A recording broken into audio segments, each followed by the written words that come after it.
Всем салам алейкум, вы на канале Видеограф.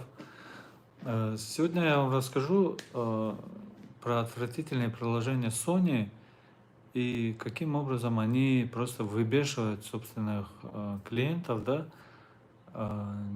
Несмотря на то, что техника Sony уже достигла определенного успеха, да, за счет именно маркетинговых шагов, не за счет того, что у них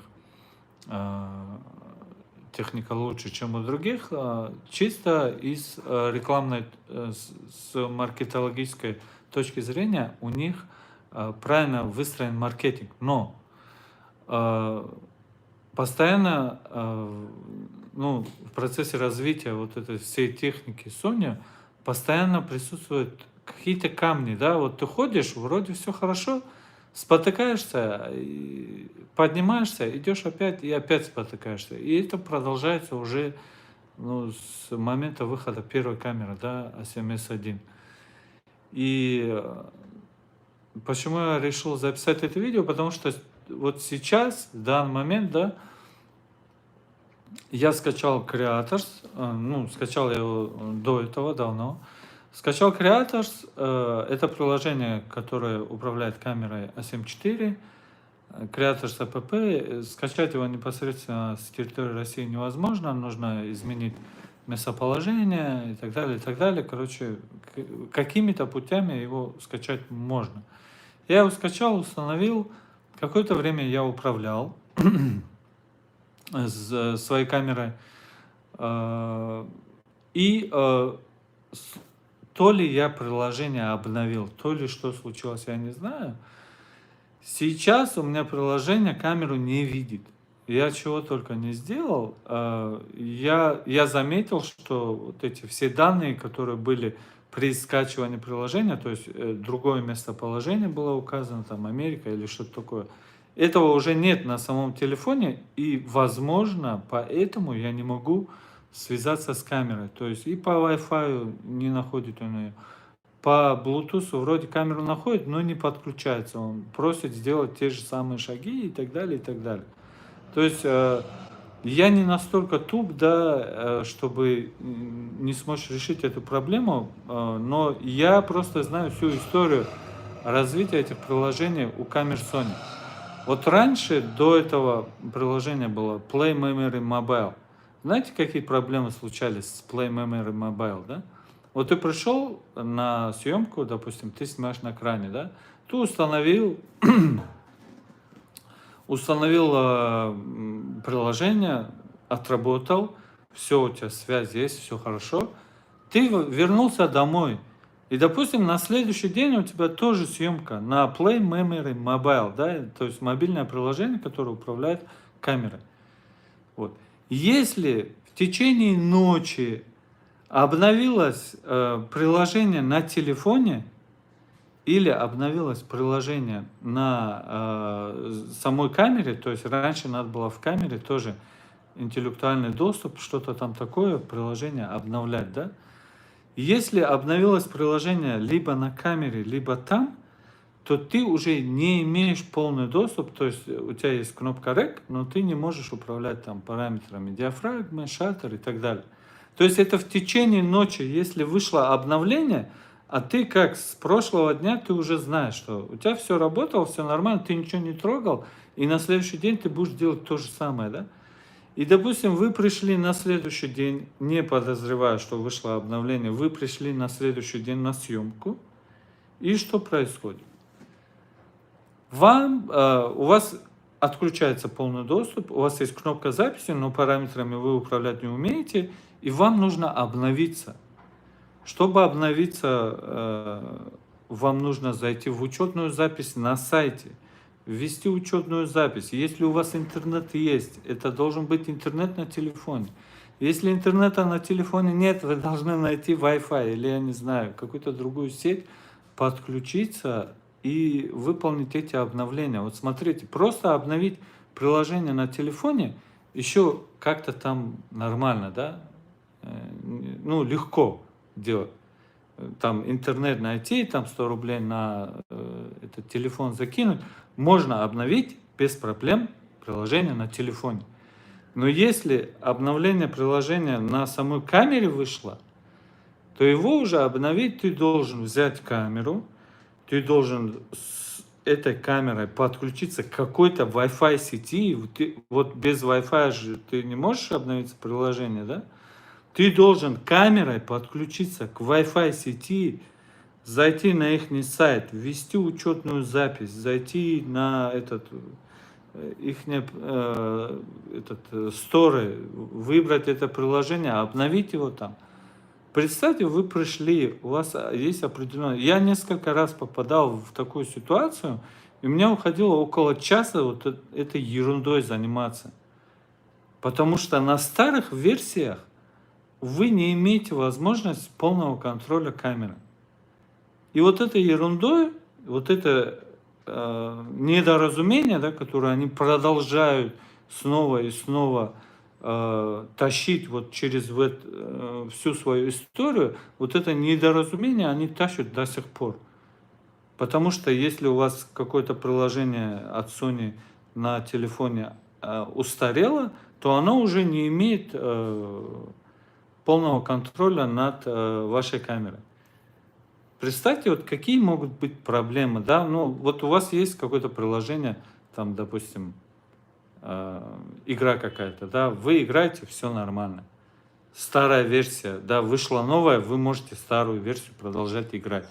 Вот Sony так не получится. Они постоянно вас заставляют что-то делать, постоянно идите, делайте, давайте. И вы должны успевать. Опять, и чтобы не попадать в такие ситуации, как вы в любом случае можете попасть, да, надо каждый вечер сидеть и проверять приложение Sony. То есть я должен быть неотрывным пользователем вот этого приложения. Я должен постоянно туда заходить, постоянно что-то обновлять, проверять, есть ли у меня там обновленное приложение или не обновленное. Сейчас еще проблема еще круче, потому что старые приложения Play Memory Mobile или Image Mobile какой-то, они обновились, они уже камерами с прошивкой выше 2.0 они не управляют. Они просят вас загрузить новую версию. А новая версия на территории России, она не работает. Вот. И сейчас у меня вот эта новая версия от Creators App, она не подключается к камере. Как вам такой сюжет? Просто триллер какой-то, да? Вот. И это вот этот негатив, да, я не знаю, его, если у кого-то он там накапливается, да, один день он вот так вырывается, и вот как у меня, да, я могу какие-то гневные сообщения, эфиры записывать и так далее. На самом деле, с момента выхода первых камер Sony до момента выхода там A7 S3 до A7 IV камеры у меня претензий к Sony было очень много, очень. Но с последней камерой A7 IV, на которой я работаю уже больше года, да, меня устраивает практически все, мне все нравится, претензий у меня вообще ни по каким параметрам нету. Ну, может быть, экран, но уже это для меня это не так важно, как бы. Раньше экран имел значение, сейчас я экран отбросил и фокусируюсь через глазок, и меня все устраивает, да. По остальным претензий у меня никаких нет. Вот единственный момент остался это приложение. Приложение, с которым, наверное, придется опять помучиться сегодня день-два, я не знаю, сколько времени. То я купил недавно монитор. Вот. Монитор, который управляет параметрами камеры. Я думаю, что в связи с монитора с этой камерой проблем не будет, да? Вот возьмите любое другое приложение, которое показывает камеру, да? Они есть сторонние какие-то программные продукты, да, которые показывают экран камеры. Мне сейчас нужен был даже не столько управление камерой, сколько просто экран дублировать и мне посмотреть, что там в камере находится, которая, ну, далеко от меня. Вот. И это у меня просто сейчас не получается. Я должен придумать какие-то дополнительные приблуды, вытаскивать монитор, зарядку, подключаться через монитор и так далее. То есть вот это вроде бы идет все хорошо, да, у Sony. Но вот есть проблемы, которые они намеренно не хотят решать. Вот как проблема с мониторами отвратительными, которые у них шли с A7S1 до вот A7R5. Вот только на A7R5 впервые появился нормальный человеческий монитор, в котором можно вот взять и фокусироваться. Представь, сколько лет прошло там. Лет 10, да, прошло с момента выхода A7S1. Вот 10 лет они прекрасно все знали, прекрасно. И представители Sony, которые приезжали сюда, в Дагестан, я им в лоб напрямую обозначивал их проблемы с мониторами, с объективами и так далее, и так далее. И они просто ничего не могли ответить. Вероятно, что решение выносит там какой-то один персональный человек, а все остальные просто, ну, как пешки, да, ну, шестеренки этого большого механизма, которые просто работают, не задают вопросы и не хотят решать какие-то там проблемы и так далее, и так далее. Ну, на самом деле, возможно, и так, да, единственная, наверное, компания, которая как-то откликается на желание своих пользователей, это Blackmagic. Вот. С Blackmagic мне очень нравится. Да, она немножко неудобная, но это не компания, которая выпускала камеры. То есть они выпускали изначально какие-то программные приложения, потом начали выпускать камеры. И вот у них не было вот этой инфраструктуры для создания профессиональных хороших камер. И вот только-только они стали налаживать вот этот конвейер, да. И камеры у них дешевые, камеры с профессиональным кодеком. И вот сейчас люди просили их сделать там поворотный экран, они сделали поворотный экран. Добавить там какие-то еще кнопки, пожалуйста. Там full frame сделать, вот вам full frame, да. То есть хоть как-то реагирует на желание пользователя. Это вот, наверное, единственная вот эта компания. Не скажу, что там Canon делает то, что нужно конкретно, да, пользователям, или Sony там делает. Нет, у них есть какая-то своя стратегия, в которую мы должны вписываться. То есть не они должны удовлетворять потребностям своих клиентов. Нет, уже такого нету. Если раньше ну, вот эти крупные сети, да, концерны и так далее, большие компании, если раньше, до того, по мере роста, да, они старались решать потребительский какой-то спрос, то сейчас, когда эти компании разрослись, никто не решает никакого потребительского спроса, они просто выпускают продукт и просто втюхивают его людям, и все. Просто за счет бренда, который уже давно на рынке и так далее, они пытаются этот продукт продать. Но они не решают проблему потребительского спроса. То есть всех желаний, не учитывают все желания клиентов, которые пользуются этой техникой.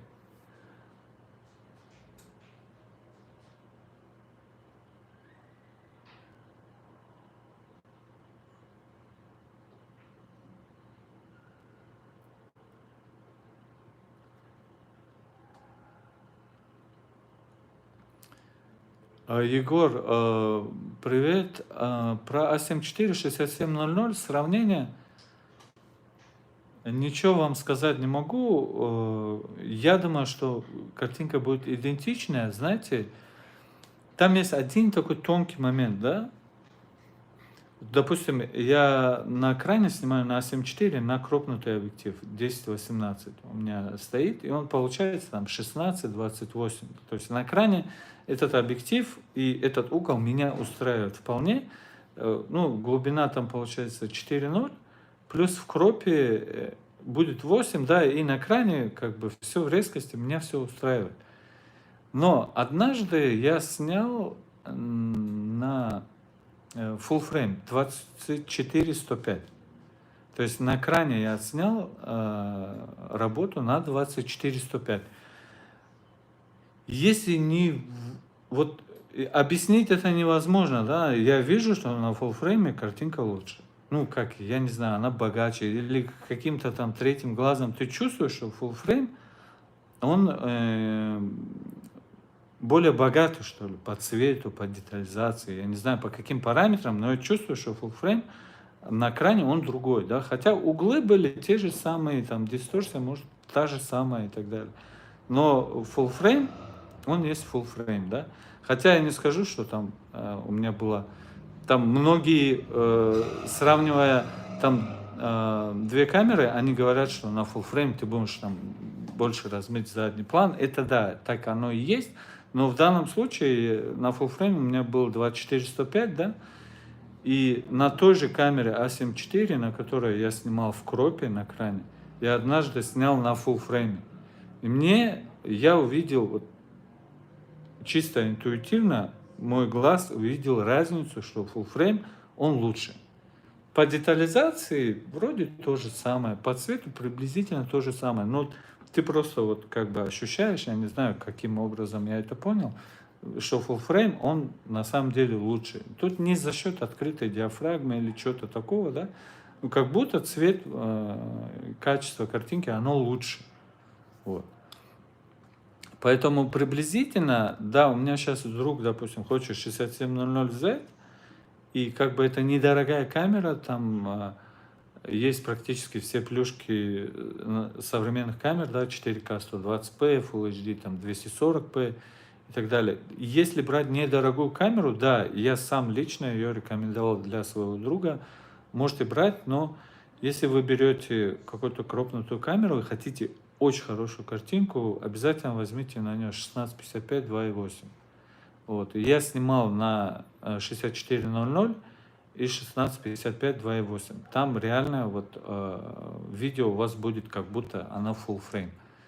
Реально такое сочное, красивое видео, как будто вы снимаете на full frame. Вот. Это если у вас как бы, ну, разница же большая, да, A7 IV 200 тысяч стоит, и 6700 стоит 120 тысяч. Разница есть, да? Поэтому для людей, которые не хотят тратить большие деньги, да, я предлагаю сейчас, в данный момент, A7 6700. Вот. Если есть деньги, то возьмите там A7R5, да? Или A7S3. Возможно, сейчас весной выйдет A7S4, да, можете подождать и посмотреть ее.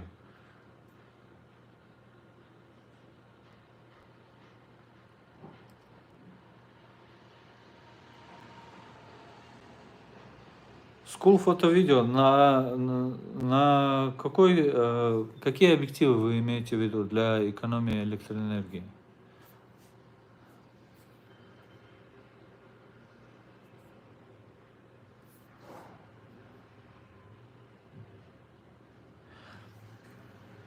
Игорь, я не увидел, вот, что там какие-то детали и так далее. Вот это чисто интуитивное мое сравнение такое было, да, что на full frame я получаю как будто больше, да, больше. Чего больше? Ну, я вот эту отличие, разницу, это возможно, если мы там, как бывает, вот когда вы видите один в один картинку, да, то есть одно и то же снятое на кроп и на full frame, возможно, вы увидите вот эту минимальную разницу, да. Я одно и то же не снимал в одно и то же время, да, поэтому вот здесь получилось вот так, что я через какое-то время уже снял на 24-105 на экране, и мне показалось, что, ну, видео получилось лучше.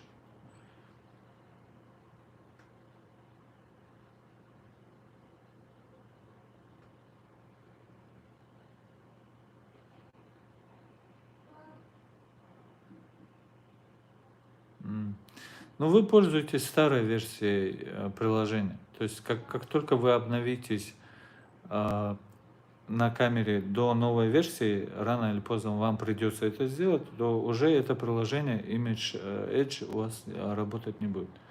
Вот. Нужно вам обновление или нет, я не знаю. В принципе, да, нежелательно, но опять, это Sony, оно может вас просто принудить это сделать в любой момент.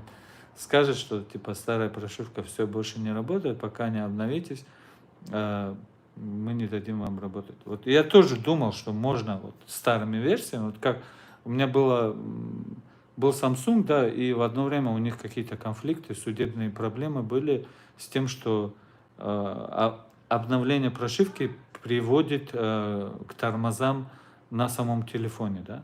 У них были судебные иски и так далее, и клиенты заметили, что при обновлении прошивки постоянно телефон начинает работать хуже и хуже, да. Вот, то есть и эта штука вылетала постоянно, и иногда они, ну, принуждают вот эту штуку нажимать, да. То у меня на телефоне я часто отменял, внезапно может выйти окошко, обновить или отказаться, да. Ну, и ты просто, когда в телефоне там роешься, что-то кнопки нажимаешь, постоянно что-то перемещаешься, если внезапно выйдет это окошко, ты можешь случайно нажать на обновиться. Все, этот процесс уже ты откат сделать не можешь, и оно обновляется. И все. И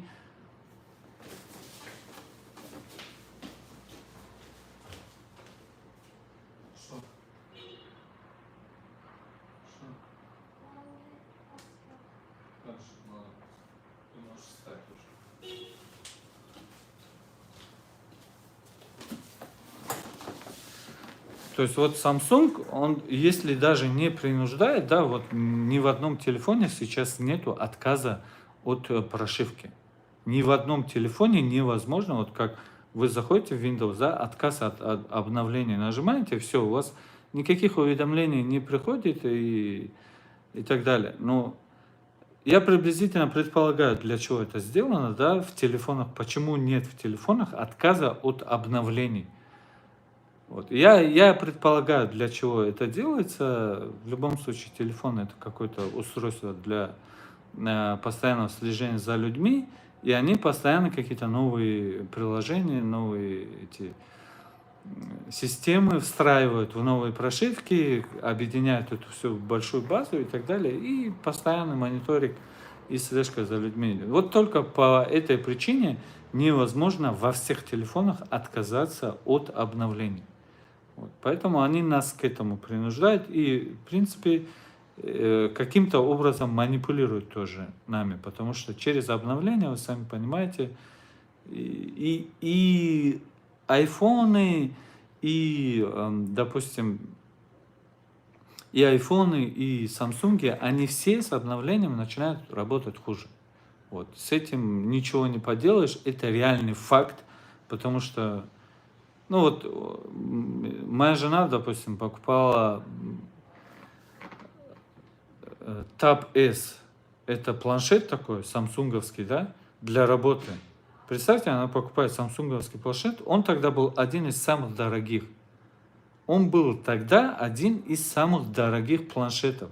И тогда, на самом деле, ну, я им тоже пользовался в момент выхода, да, он, ну, все летало, там, какие-то игры, приложения, графические и так далее.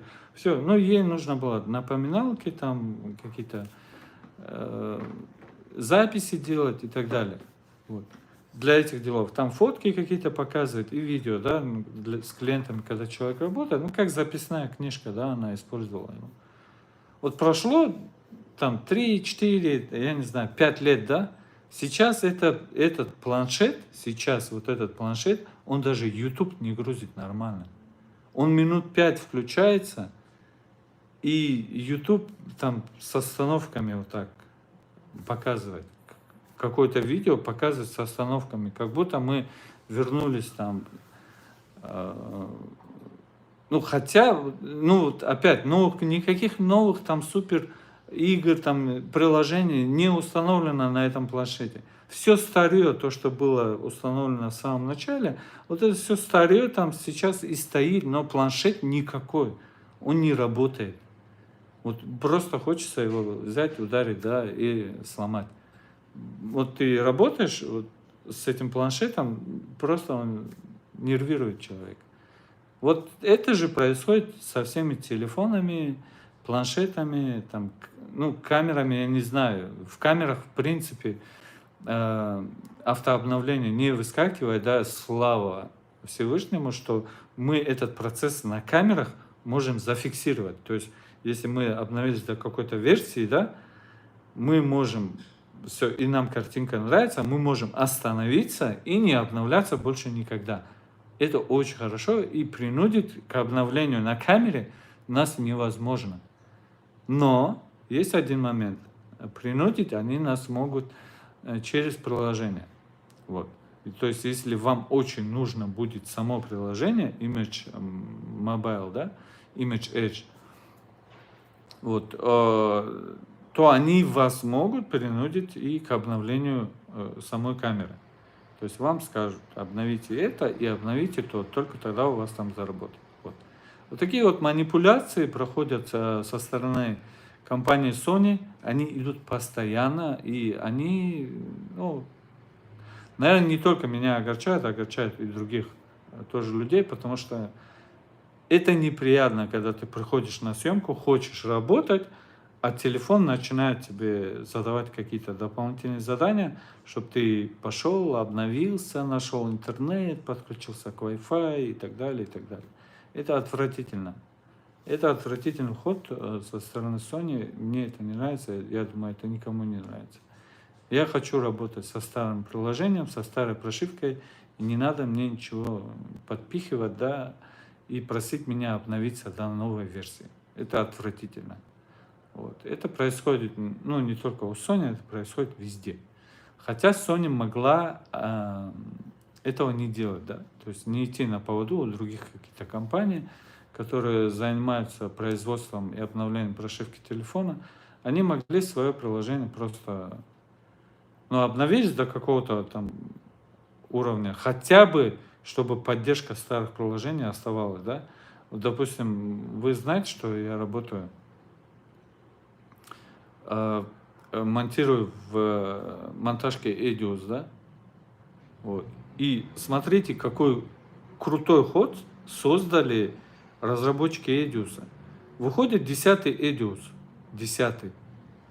Я могу приложить, ну, то есть проект какой-то сохранить в 10-й версии и открыть его в 8-й или в 6-й версии. Вот этот проект, сохраненный в 10-й версии, то есть я могу открыть в 6-й версии. Смотрите, какая совместимость у них в приложении, да, идет. Никто никогда этого не делает, чтобы старые приложения открывали проекты новых. Никто никогда этого не делает. Но вот Edius почему-то над этим заморочился, да. И вот совсем недавно, ну не недавно, вчера я сохранил проект человеку. 10-я версия, он открыл его в 8.5. То есть я синхронизировал там по звуку проект, ему отсинхронил там 3-4 камеры. И он у себя в 8-й версии, он у себя проект открыл. Вот это есть совместимость со старым приложением, когда ты можешь и старым, и новым приложением выполнять одни и те же какие-то операции. Вот. И нет никаких ограничений. Хочешь на том работай, хочешь на этом работай. Вот. Видео было посвящено чисто вот этой политике развития, непонятного развития их приложений. Почему вот этот принудили они сделать скачок, что в версии 2.0 мы должны какое-то новое приложение, это тоже тупость какая-то. То есть на сегодня у нас есть две версии, получается. У кого на новых камерах прошивка идет ниже второй версии, у них одно приложение. У кого прошивка идет выше второй версии, у них другое приложение. И смотрите, как интересно получается. Старое приложение в России скачать можно, а новое приложение в России скачать нельзя. Ну, где тут связь, логика, я не знаю, ну, что вы там хотели этим сказать? Санкции, тогда закрывайте все приложения. Ну, почему вот этот Imaging Edge можно скачать в России? Он же тоже для приложений Sony. А почему Creators App нельзя скачать в России? Ну, то есть, я не знаю, есть ли какое-то адекватное объяснение вот этой тупости, да, от компании Sony. Я думаю, что нет. нету. И они вам тоже, я думаю, что и их политика, ну, их поддержка тоже никакого адекватного решения на эту тему не предложат. То есть они будут бубнить что-то, говорить, мы там, мы хотели, у нас санкции, нас принуждают, а если вам скажете, что почему Magic Edge можно скачать, несмотря на то, что санкции, они опять какую-то ерунду придумают. В любом случае, объяснения какие-то будут, но они будут нелогичны, потому что, ну, это нелогично. Вы одно приложение как бы для России закрываете, а второе нет. В чем логика вообще? Закрывать одно, там, камеры везут сюда, люди пользуются камерами. То есть старое приложение на территории России будет работать, Wi-Fi, Bluetooth, передача файлов и так далее. В тот же момент, единовременно, да, а новое приложение уже вот какие-то проблемы, но сейчас я, скорее всего, через Авито опять найду человека, который мне вновь восстановит вот это местоположение какой-то другой страны, чтобы я мог пользоваться Creators App. Скорее всего, решение проблем будет именно в этом, что я должен буду изменить местоположение на айфоне, чтобы пользоваться приложением Creators App. Вот. Я другого решения не вижу. В любом случае, как только этот вопрос решится, я вам дам знать, какой-нибудь шорт запишу, что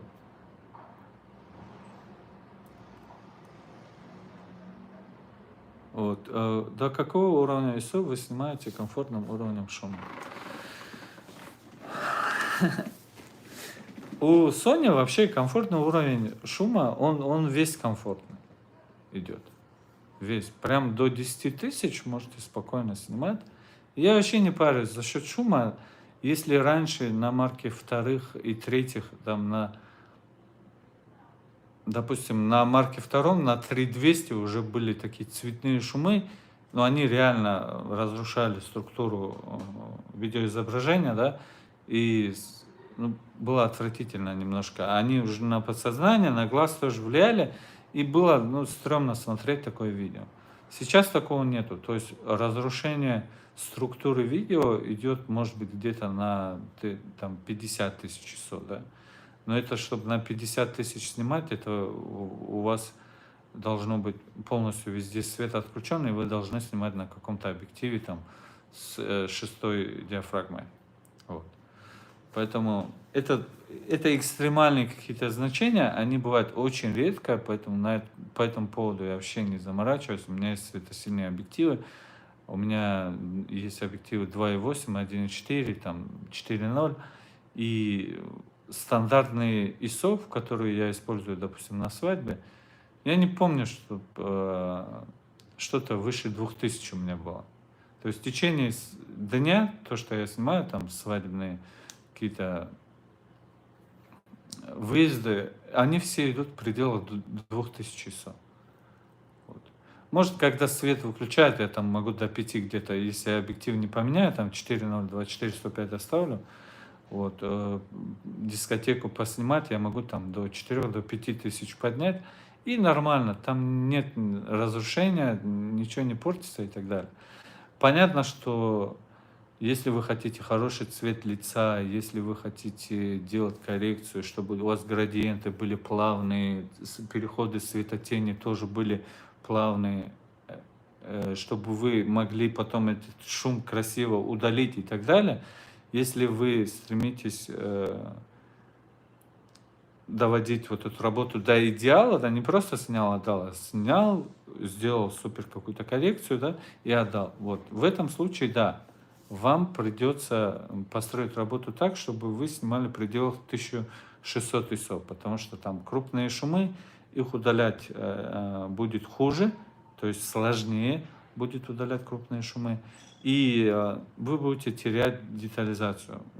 Когда шум большой, шумодав будет работать более активно, он будет смазывать эти шумы тоже более активно, вы будете терять детализацию. И, возможно, ну, тут уже зависит от уровня шумодава, да, то есть на каком уровне находится сам шумодав, которым вы пользуетесь. Есть шумодавы очень хорошие, есть такие средненькие и так далее, да. Но сейчас на это видео, если вы обновили, там какая 6-я, 7-я версия есть, можете попробовать ей.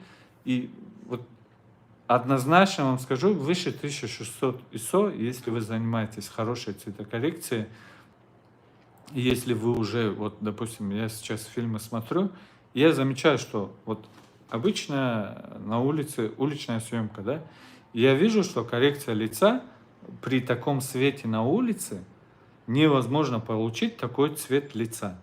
То есть они делали коррекцию лица отдельно. Ну, в фильмах это приветствуется, и чаще всего коррекцию лица в фильмах делают отдельно, да. То есть цвет лица, цвет рук и вот эти все кожные покровы, их красят отдельно. То есть баланс, который они выставили в этой сцене, он никак к цвету лица не соотносится. То есть они выставили там 6500, все вроде бы такое идет в белых оттенках, а цвет лица желтый, да. Вот. Это когда красят, уже зонная коррекция называется, когда они красят исключительно определенные оттенки ну, лица. Вот когда вы начинаете делать такие вещи, там уже имеет значение качество вашего видео. Там уже должно быть изначально минимальное количество шумов.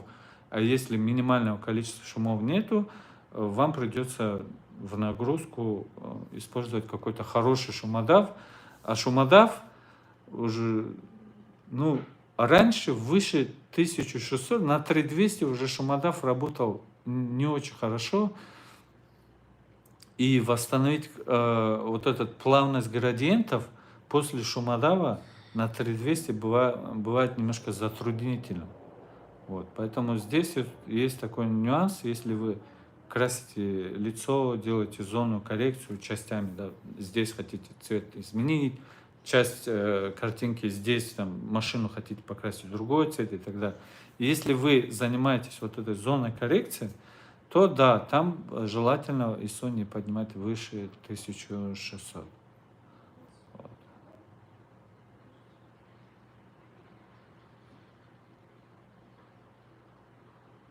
Ну, для обычной съемки, для Поливалова и так далее, не очень дорогой, да, съемки, там можно спокойно снимать и на 5, и на 10 тысяч. Если у вас камера Sony, спокойно, если вы там объектив 4 диафрагмы взяли, вы можете на 5 и на 10 тысяч снимать спокойно, потому что там матрица достаточно чувствительная. Я имею в виду, это камеры A7S3, A7S2 и так далее. Вот на этих камерах спокойно до 10 тысяч просто снимать и не париться насчет шума. Если уже идет какой-то коммерческий продукт дорогой, тогда да, вот эти все сцены, где вы снимаете на 10 тысяч, на 5 тысяч, замените фиксу, установите дополнительный свет и снимите это все на 1000-1600 ISO, результат будет лучше. Вот.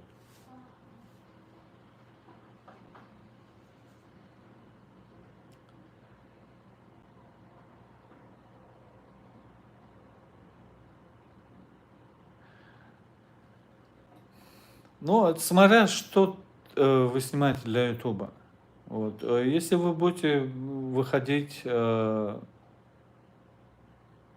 6000, я думаю, ну, я снимал на 6400, до 6000 приблизительно ты получаешь такую картинку, которую ты можешь использовать, да?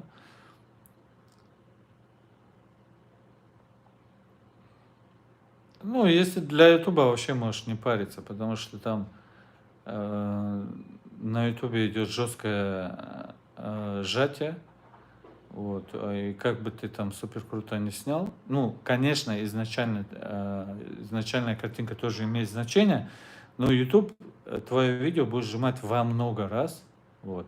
Full HD там сжимается до 4 мегабит, по-моему, 4К до 10 или до 12 мегабит сжимается. Вот. Какое бы ты там 100 мегабитное видео не закинул, они тебе твое видео сожмут, и количество шумов уменьшится, и детализация уменьшится, и все, короче. Влоги я отснял на Panasonic один раз. Всю свадьбу отснял влоги и все. Больше для лога нужна ну, другой уровень подготовленности команды нужен. Это в нашем регионе это сделать сложно, потому что здесь всего, наверное, несколько человек знают, что такое лог и как с ним работать. Вот. Потому что, ну, местный контингент, он очень тяжелый на какие-то знания, на развитие и так далее. Вот здесь реально человеку скажешь, сними влоги, он скажет, я не могу там, или я не вижу, там малоконтрастная камера. А что, как, переключи. Он тебе камеру даст, скажет, настрой, сделай, чтобы я видел нормально, да? А там, я не знаю, по-моему, в камерах A7S3, если ты влог ставишь малоконтрастно, там же фокусироваться чуть сложновато, у них есть встроенные латы, которые на экране тебе делают, хотя ты снимаешь влоги, на экране они тебе показывают контрастную картинку, ты можешь каким-то образом реагировать на видео, да, то есть она не слишком плоская будет. А на A7 IV, по-моему, такого нету, что ты, ну, встроенный лад не можешь использовать. Вот. Не знаю, есть помощник съемки в логе на A7 IV? По-моему, нету, я однажды искал. Вот. То есть, если ты влог переключил, малоконтрастная картинка, контролировать экспозицию, контролировать баланс и другие какие-то параметры бывает сложно. И со сложностями здесь никто не работает. Вот. И однажды даже вот этот единственный момент, ну, единственная съемка, в которой я снимал влоги, да, я заметил, что люди просто к этому не готовы, да. Ты им лог дал, а как, я ничего не вижу там, а как экспонировать? И ты им говоришь, экспонируй +1, они переключиться мозгом не могут, то есть они постоянно там на экспонометре, там у них отображалось, что они в 0 должны экспонировать. И ты им говоришь, экспонируй +1, то есть ты должен слегка пересвечивать. Вот. И через 5 минут подходишь, они опять снимают в 0. Вот. То есть это такой длительный процесс перехода на S-Log. Если ты снимаешь один, то есть я могу один снять, все без проблем это будет. Вот. А когда ты зовешь команду целую, то там в логе работать, это надо неделю с ними сидеть, объяснять, показывать разницу, и чтобы их мозг переключился на вот этот +1. И даже я иногда во время съемки S-лога, да, забываюсь и могу снять где-то в 0 какие-то ситуации. Но опять там должны работать мозги человека, потому что +1 ты можешь снимать, ну, ты обязан снимать в темных, вот, допустим, ночную съемку, съемка в помещении, где уже ISO выходит за 800, вот, там ты должен снимать +1.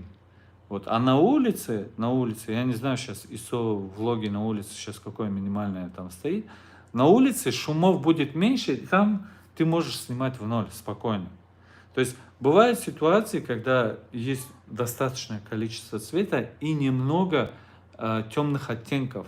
Там ты, ну, как искусственный интеллект, ты должен вычислять, что здесь ты можешь снять в 0, а когда получается недостаток света, у тебя много черных оттенков на заднем плане, люди в черном танцуют и так далее, то в таких местах обычно шумы проявляются больше в темных оттенках, да, и вот эта съемка +1, она как раз дает вам возможность снять лучшие темные оттенки с меньшим количеством шумов, а все оттенки, что в пересвет попадают, ну, в верхнюю часть, да, RGB, вот, ты их можешь слегка, ну, затемнить без потерь.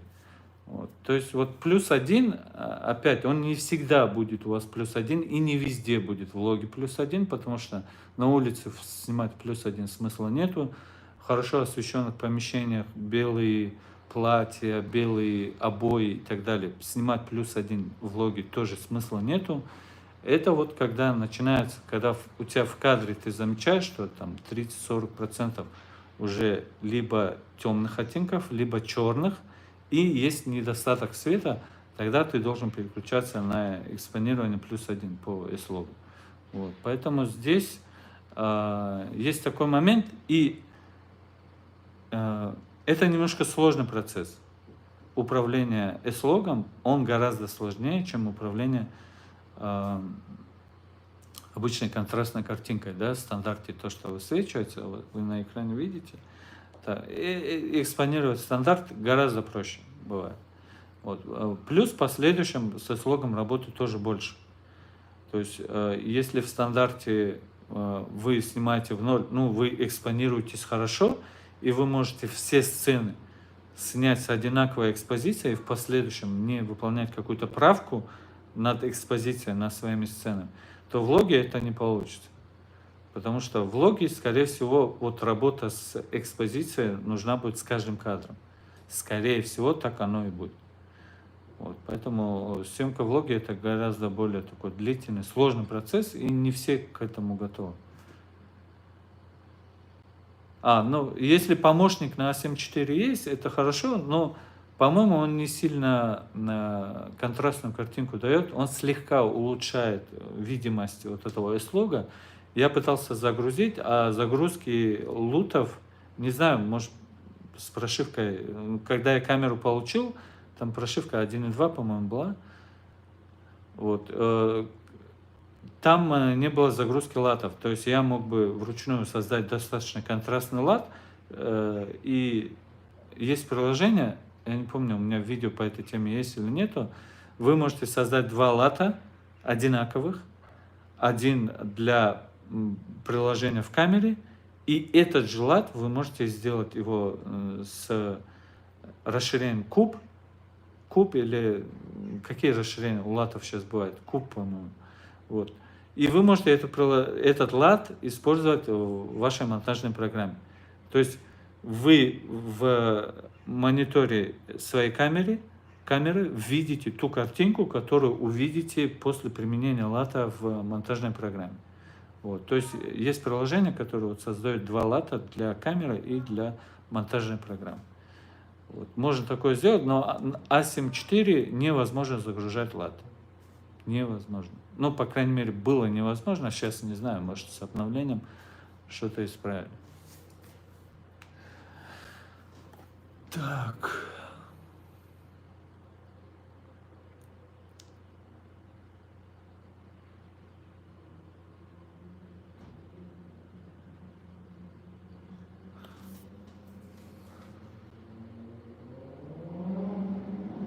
Бендинг на ютубе. Что ты имеешь в виду? Ну, эти съемки с телефона? Ты про них говоришь?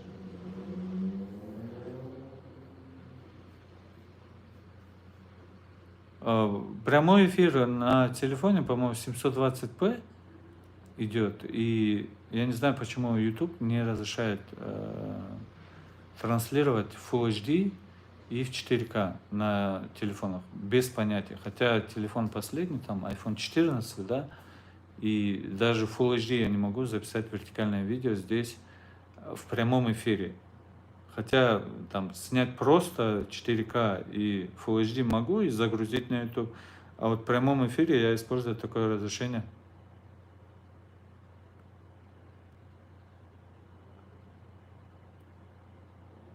Ну, бендинг, он может появляться, это из-за сжатия, скорее всего. Это только из-за сжатия, потому что у оригинальных файлов этого бендинга не бывает, и когда там в каких-то прямых эфирах я уже говорил, недостаток вот этого 10-битный цвет, что такое, да? Это расширенный цветовой диапазон с большим количеством градиентов, оттенков, да, по градиенту. И вот эти сложные сцены, где идет плавное там осветление, там закат, рассвет и так далее, эти сцены отрисовываются в 10-битном виде лучше. Но вот оно у вас отрисовалось лучше, вы на камере сняли, все круто, хорошо, да, у вас нету бендинга, вы видите плавный переход от светлого там солнца к темной части какого-то неба, и там все хорошо, но вы загружаете это на YouTube, да, и YouTube сжимает вам ваше видео там 10-15 раз. Вот. И тут получается, хотите вы того или не хотите, у вас в любом случае будет потеря. Вот. Поэтому, если вы делаете какие-то съемки для Ютуба, вот, старайтесь, если вы используете какой-то искусственный фон, да, допустим, вы снимаете игрушки, тесты, обзоры и так далее, вот старайтесь, чтобы ваш фон был засвечен равномерно. То есть никакого плавного перехода, чтобы не было. Потому что даже если в камере у вас все будет круто, то на ютубе вы получите вот этот переход. И я часто у блогеров вижу, они там сзади себя устанавливают какой-то один источник, и он плавно расходится типа в сторону, да.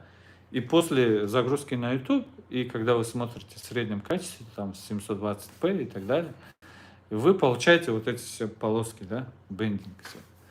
Вот, поэтому на YouTube вы это показать красиво не сможете. Такие плавные градиенты на YouTube вы красиво не покажете. Только если смотреть там видео в 4К или 8К, и это уже должно быть, установка должна быть либо на телефоне, либо на компьютере, чтобы вы с ним смотрели в максимальном качестве.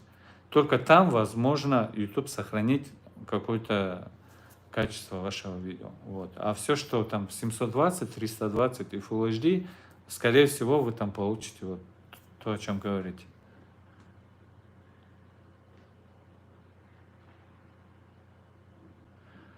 Не, имеет значение. Имеет значение, потому что изначальное качество, оно всегда имеет значение. Потому что вот у меня есть видео тоже на моем канале, вы посмотрите, я снимал на 1DX 500 мегабит. Вот, и сжимал в 100 раз это видео и закидывал на YouTube. То есть изначальное качество видео, оно всегда имеет влияние на конечный продукт. То есть если вы снимете 50 мегабит, сожмете его в 5 мегабит, если вы снимете 500 мегабит, сожмете в 5 мегабит, разница будет. Вот. Разница будет. Поэтому есть смысл снимать. То есть если вы всю эту потоковую информацию не будете, конечно, хранить, там вы снимаете в максимальном качестве, у вас там хороший компьютер, и вы не испытываете каких-то задержек, да, на таймлине. Если вы снимаете в максимальном качестве, сжимаете, потом это все, оригинальный материал удаляете, то да, можно так работать, записывать все в максимальных настройках, 10 бит и так далее. Вот. И имеет значение 10 бит, знаете, очень сильно 10 бит бывает заметен на желтом цвете. Я заметил, что первую съемку на Panasonic, когда я делал, в старом зале, в котором я обычно делал 8-битную съемку, да, желтый цвет в 10 бит, он становится гораздо более приятным, то есть гораздо более настоящим, что ли. Он уже не такой пестрый, он не сильно не выдается, не уходит на передний план. Желтый цвет, он становится, остается желтым, да, он становится более приятным. То есть 10 бит имеет значение. И, это желтый цвет, это то, что я глазом, резко ощущаю, да. Конечно, другие оттенки, они тоже становятся, оттенки привет. Что? Иди сюда.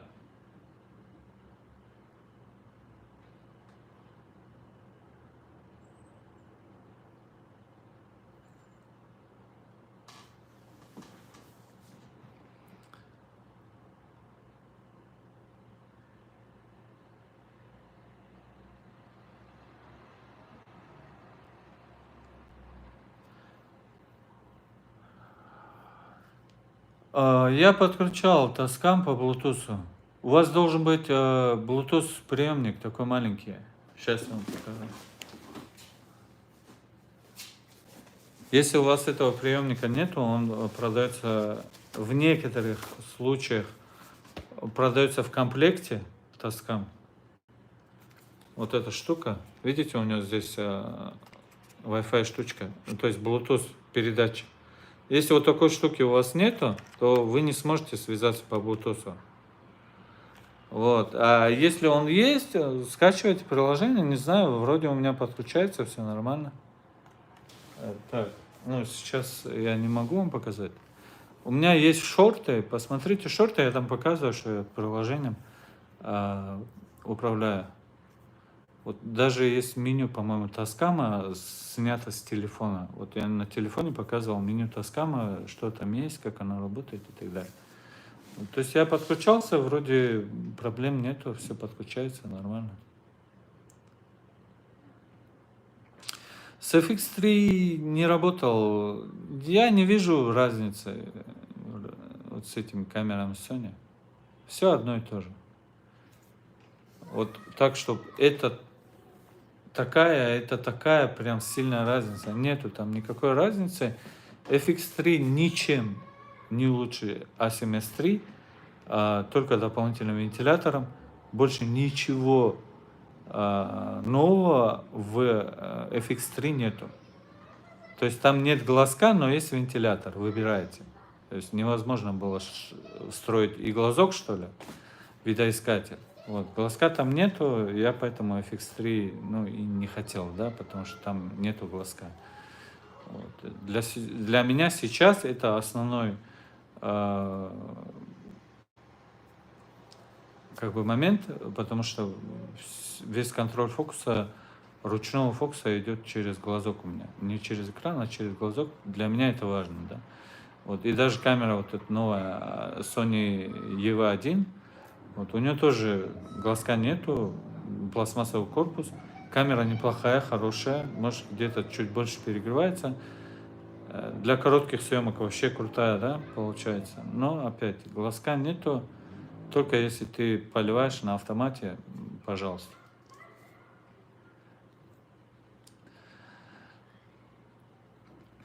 Ну, я для тех, кто снимает только видео, я рекомендую брать Sony S3, вот E1 можете взять. Я взял универсальную камеру, потому что мне нужны моменты с фотографией тоже. То есть я заказал вспышку, у меня есть объективы, куча, да, я могу пойти и пофоткать там 3-4, сколько, 32 или 34 мегапикселя. Достаточно для фото, тоже хорошая получается картинка. Вот. Если универсальная камера нужна, то A7 IV. Вот. Если вам нужна камера чисто для видео, то смысла нету A7 IV брать. Вот. Возьмите Full HD, не Full HD, а Full Frame какой-нибудь, и все. ZV-E1 вроде, ну, если только для видео, ZV-E1 берите. Вот. Если хотите испытывать, ну, она маленькая, компактная, я не знаю, она будет удобная для вас или нет. Если вы блоги снимаете, может быть, вам будет удобно, но если вы осуществляете постоянный контроль, да, там подкрутить настройки, там шаттер, ISO быстро и так далее. Если вы занимаетесь этой штукой постоянно, управлением непрерывным, да, то, наверное, будет правильнее купить A7 S3, потому что есть глазок, там эргономика, удобное управление и так далее. Вот, потому что удобно ZV-E1, если вы снимаете все на автомате, да, там, выставили там авто-ISO, автобаланс и там остальные автофокус, и снимаете, да, да, она маленькая, удобная, можно снимать на ZV-E1. Ну, вопрос с перегревами посмотрите, обсудите, потому что она, наверное, будет греться быстрее, чем A7 S3. Вот. С A7 S3 вы испытывать проблем с перегревом не будете. ZV-1 может у вас будут проблемы с эргономикой и с перегревом. Вот это единственный момент. А так по качеству камера хорошая. Единственный момент, чем она лучше A7 S3, то что ZV-E1 может снимать 960 кадров в секунду. Правда, она не может делать какие-то длительные кадры, да, 960. Она до 3 секунд может сделать вам кадр со скоростью, ну, с фреймрейтом 960 кадров в секунду.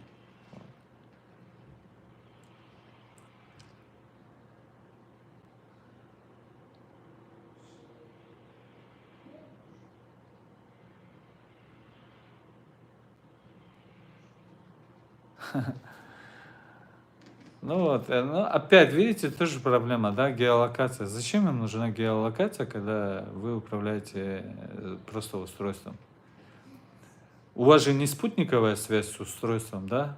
То есть вы же не через спутник связываетесь, и вы связываетесь через это ерундовый Bluetooth, то есть за одну стену вы уже зайдете, и контроль этого устройства Tascam X8 пропадет. Я уже пробовал. Вот. А зачем геолокация нужна? Опять тупость, которая следует из принципа создания всех этих приложений, которым в принципе не нужна геолокация, да, но они принудительно заставляют вас включенно держать постоянно геолокацию, чтобы вы постоянно были на учете, да. То есть они нас прочипировать не смогли, но дали в руки телефон и заставляют нас постоянно включать геолокацию.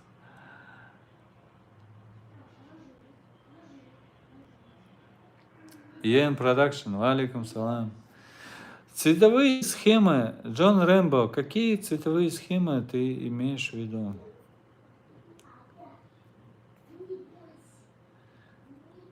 Если ты говоришь про киношные, это Tilt Orange и так далее, это все слишком сложно. И, ну, я всегда говорил, что момент, когда ты придешь к пониманию цвета, к цветокоррекции, он, наверное, самый последний и один из самых сложных моментов видеосъемки, да?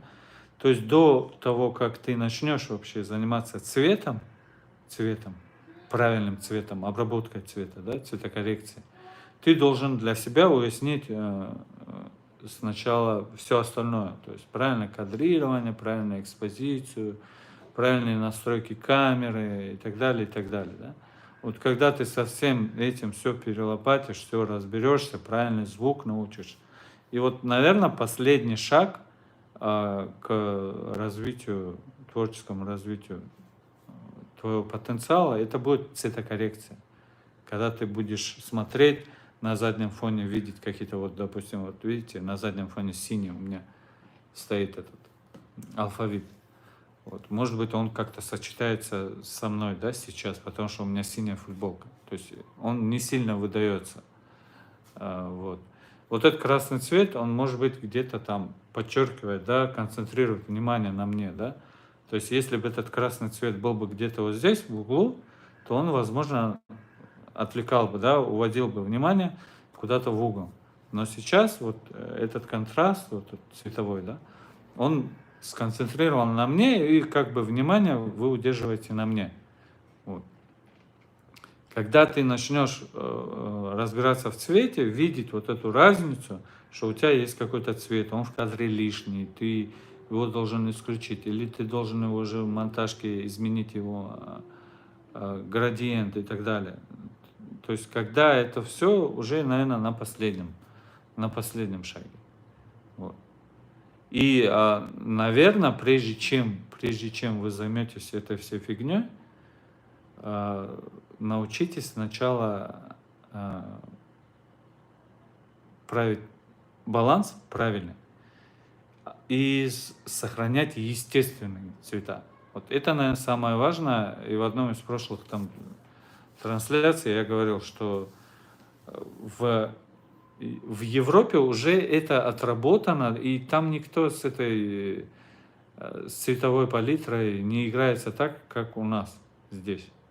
Там вся свадебная съемка, какие-то коммерческие продукты и так далее, они идут в естественном цвете. Вот там нету вот этого повального tilt orange, там бирюзовый, там синий-зеленый и так далее. Там такого нет. Поэтому прежде чем вы это начнете делать, научитесь выставлять правильный баланс, делать коррекцию в монтажной программе так, чтобы цвет лица, цвет одежды и так далее, он был естественным, так как он был на самом деле. Да? Но вместе с этим вы должны, конечно, подмечать, что где-то, допустим, если у меня футболка здесь такая, а тут где-то оранжевый цвет был бы, то он немножко отвлекал бы. Да? То есть вы можете менять ракурс с учетом знаний того, что какой-то цвет в ваше видео не вписывается, да? отвлекает, вы можете этот цвет исключить. То есть большее количество цветов в кадре, соответственно, создают вот эту суматоху глаза. Глаз начинает переключаться часто то туда, то сюда. Это вот когда много цветов лишних.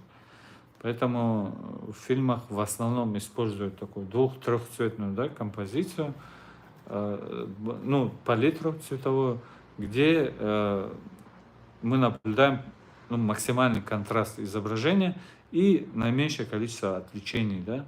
На заднем плане всегда бывает все такое ровное, какого-то синеватого цвета, не сильно отвлекает, да, человека.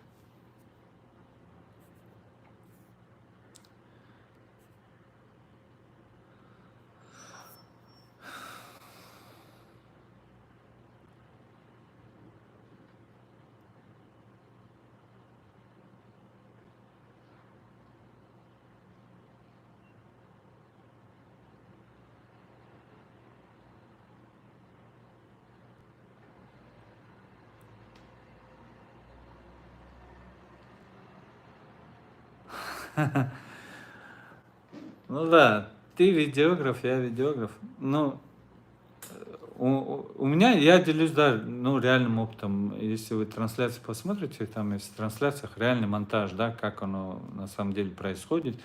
Может быть, это там чуть нудно и так далее. Но я вам показываю, ну, не стараюсь какое-то экзотическое видео с хорошими там эффектами вам показать. Я вам показываю, ну, реальные будни, да, обычного оператора. Вот, с какими проблемами мы сталкиваемся, как их решать и так далее. Ну, вот в таких эфирах напрямую могу ответить практически на любой вопрос. У меня есть идея создания школы. Возможно, сейчас установлю некий график, да, где раз в неделю мы будем собираться. Сначала, наверное, буду собирать у себя дома, буду предварительно объявлять какие-то темы. И по одной из тем раз в неделю мы будем собираться, когда количество людей станет там большим, мы можем уже снимать какое-то помещение, выполнять там. Соответственно, будем плавно переходить на открытие школы, да, вместе с увеличением количества учащихся. То есть если 2-3 человека будем учиться дома, если учеников станет больше, уже с ними помещение, будем это делать там. Вот. И у меня, ну, я знаю, что не у многих так, да, но если, допустим, я займусь обучением школы, то есть открытием школы и обучением других видеографов, фотографов, да, в школе, то я могу углубиться в эту тему, ну, достаточно сильно. То есть если сейчас того опыта, который у меня есть, достаточно, чтобы открыть какие-то элементарные базовые знания, людям передать какие-то сложные вещи, я тоже могу объяснять, да, то если мы откроем школу, то я в этот процесс могу углубиться, ну, очень сильно. То есть когда есть определенного рода требования, да, ко мне, я, ну, в профессиональном плане я могу зайти очень далеко. Вот. Пока необходимости такой нет, я не имею, ну, нет смысла мне углубляться очень сильно, да, в эту профессию. Хотя, допустим, если меня, допустим, пригласят на съемку какого-то фильма, я там 100% я там тупить не буду, да.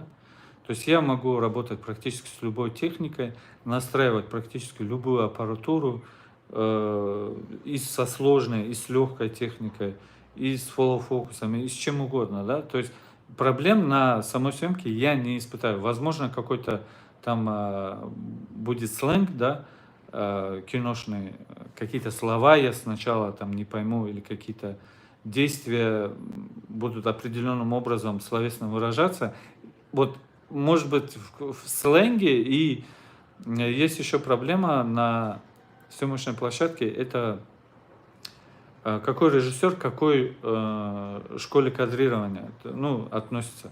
Там есть классификация кадрирования, да, европейская, там 27, там 25 крупностей разных, да, бывает.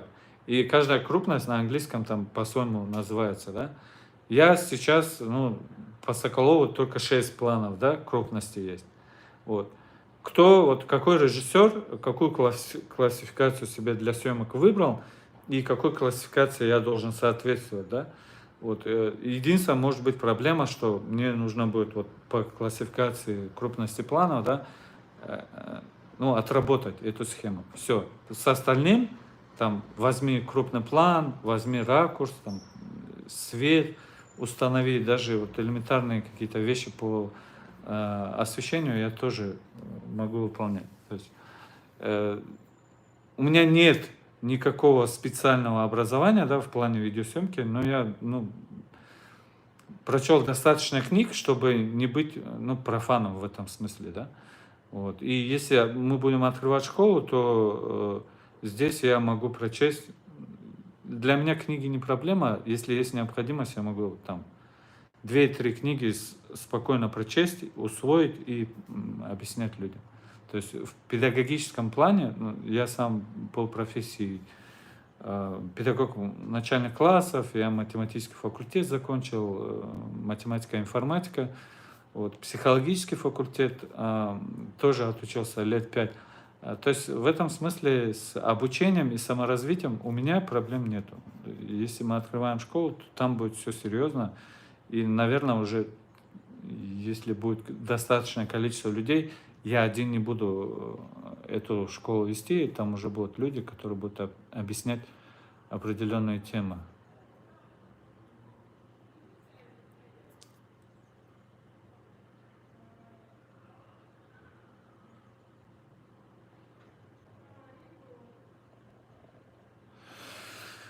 Блогеров, блогеров зарубежных, может быть, Паркер Вилбек или как его зовут. Его иногда смотрю и все. Вот. Ну, Таран иногда попадается, но опять он больше по обзорам, чем по хорошей съемке. Вот, потому как он снимает и как монтирует, честно говоря, уровень там слабоватый, да. Вот, поэтому в плане обучения съемки там учиться нечему. По обзорам техники, да, он хорош, что-то новое постоянно прилетает, ему показывает, там, объясняет и так далее. Вот. И обзоры техники я не веду, потому что это все слишком быстро развивается, и эти видео, ну, очень быстро устаревают, да, нет смысла. Ты просто занимаешь собственное время на бесполезный какой-то продукт, который там через полгода уже это видео там никто не будет смотреть, да, потому что это все слишком много камер выходит постоянно новых, и это все устаревает и уходит куда-то в небытие, да. Поэтому я обзоры по технике такие прям подготовленные, что я там целый день снимал один обзор, а потом это еще целый день сидел, монтировал. И я вначале это делал, да. Э, м, Это может быть интересно людям месяц-два, и все, потом это все улетает, и никому это становится неинтересно. Поэтому блогеров не смотрю, я не вижу смысла, что их смотреть. Я смотрю, знаете, есть Эндрей Бер, что ли, Энди Бер, что ли, я у него мастер-класс покупал именно по киношному свету. Вот, и если где-то попадается видео именно его, вот, это молодой парнишка, он выставляет именно киношный свет, не тот свет, который вы видите в блогах, да, а именно киношный свет и снимает вот киношные сцены. Вроде бы простое, обшарпанное там однокомнатная квартира, но выставляет так свет, что ты получаешь как будто голливудскую там картинку, да. Вот. Я у него мастер-класс покупал, мне очень понравилось, и я для себя тоже много уяснил. Единственное, если вы э, хотите делать то же самое, это как информация в голове, она есть, но ты должен ее закрепить на практике. Ты эту информацию еще не переработал и, ну, в практике не осуществил, чтобы закрепить вот эту схему правильности вот этого киношного света, да. Вот. Я знаю, как это делается, но я пока такого не делал.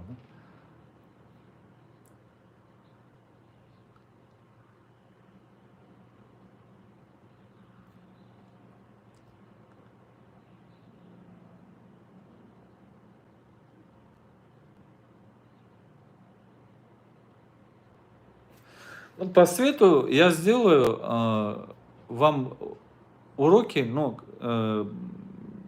я обычно на персональных мастер-классах, на индивидуальных, да, я объяснял, у меня была девушка из Дубая, она прилетела обучиться, она по моей рекомендации поменяла камеру, у нее была Canon четверка, Mark 4. Вот. Для нее она была тяжелой, потому что основная съемка у нее велась рука, она такая хрупкая, маленькая девушка. И я ей порекомендовал купить A7S3 и 2470 GM.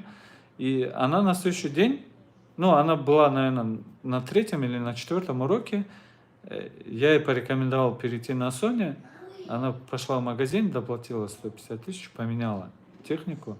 И она сама рассказывала, что да, эта камера для меня гораздо более удобнее, она легче по весу, мне с ней будет, ну, гораздо проще обращаться. И вот впервые, когда эта девушка пришла ко мне, да, ну, как обычные девушки, ну, достаточно симпатичная, да, я думал, ну, в голове что может быть у симпатичной девушки? Там айфоны, красивая одежда, там еще что-то. Ну, может быть, какая-то там всплеск эмоций, да, я хочу пофоткать красиво, люблю и так далее. Но опять, все это в сравнении, потом позже все равно, рано или поздно вы узнаете, что человеку на самом деле нужно, да. Мне вначале казалось, что я так сильно не углублюсь в видеоматериал. То есть, когда человек приходит не сильно подготовленный, и я вижу, что он не успевает за информацией, да, я могу притормозить и вот этот начальный период, ну, прямо с нуля, там, объяснить человеку, дать. Но она очень быстро въехала в настройки, в экспозицию, там, в кадрирование. Я ей объяснял, показывал, мы ходили, снимали, на съемке показывал, где ошибки, как надо делать правильно. И вот мне несколько последних уроков я ей объяснял по свету. Я был удивлен, что я сначала сам объяснил, а потом я ей дал попрактиковать. Да, вот у меня сейчас здесь стоит софтбокс, ну там есть еще куча света, да, и я ее учил пользоваться естественным светом, учил снимать, ну, показывал, как нужно снимать против света, да, если у вас есть дополнительный источник света, и как совмещать вот дополнительный источник и использовать естественный свет, да, когда он есть. Вот. Где там подсветить, рисующий свет, заполнить светом задний план и так далее. Я был удивлен, что человек, я ее не месяц обучал, да, я ее обучал там 10-12 дней, и вот последние, наверное, 2-3 дня я ей объяснял работу со светом. Как правильно, допустим, строить ракурс, если ты имеешь возможность, если ты не имеешь возможности никуда двигаться, то, соответственно, пользоваться вот этими искусственными, естественными источниками света. Она очень быстро в это въехала, и после того, как я вот, всякие схемы ей объяснил, освещения, да, каких-то объектов, и я ее, ну, тестировал, я ей показывал какой-то объект и говорил, что не хватает, здесь какой свет, здесь. То есть мы брали какие-то фотографии или видео, и она по фото уже говорила, откуда свет бьет, где свет, сколько источников. То есть ты не видишь источники, вот, допустим, сейчас, да, сколько источников света на мне. Вот. И мы вот эти схемы с ней сначала отрабатывали, а потом она мне, ну, сама, да, так сильно глубоко по свету мы, конечно, не зашли, прямо она все, любые схемы световые она, конечно, не знает, но тем не менее она начала видеть свет. Вот за последние 2-3 дня, если она раньше не подозревала о том, что свет имеет реальное значение на ваше видео, да, то сейчас она, да, она относительно света может какую-то коррекцию делать. Понятно, что это все нужно практиковать постоянно, непрерывно, чтобы улучшать результат. Вот. Просто иметь знания в голове недостаточно, их нужно практиковать, и только так вы получите вот этот рост. Поэтому я был удивлен, что она очень быстро въехала, во-первых, в саму съемку, в суть съемки, в качественную съемку. Я объяснил, что такое качественная с рук, с трехосников, моноподов, со слайдеров и так далее. Я показал, как красиво и правильно, и как может быть средненько, да. И она может выбирать. Да. Хорошую съемку, понятно, что делать гораздо сложнее, больше причиндалов должно быть на вас висеть и так далее. Вот. Но для девушки у нее скачок за эти 10 дней был, ну, нереальный. Потому что иногда даже парни столько информации не имеют возможность переработать в голове, да, и понять, осознать.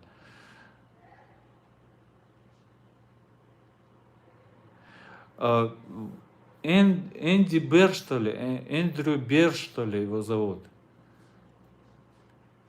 Где-нибудь в комментариях оставьте, можете оставить комментарий к этому видео, но не сейчас, не в прямом эфире, а когда я завершу.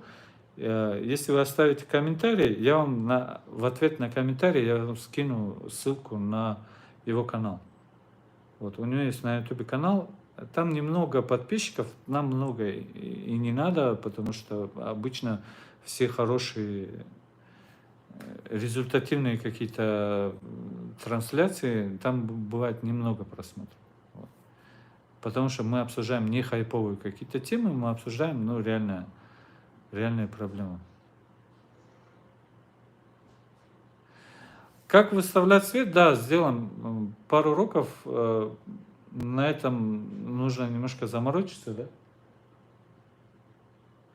Несколько объектов взять, показать вам, что и так далее. Может быть, на себе буду объяснять. Но в любом случае мне нужен будет еще один человек, потому что если мы по свету какие-то будем делать, я должен буду объяснять, показывать и так далее. Мне нужен какой-то объект. Вот. Либо мы игрушку используем, либо уже реального человека пригласим, и я буду на реальном человеке объяснять, как работать со светом.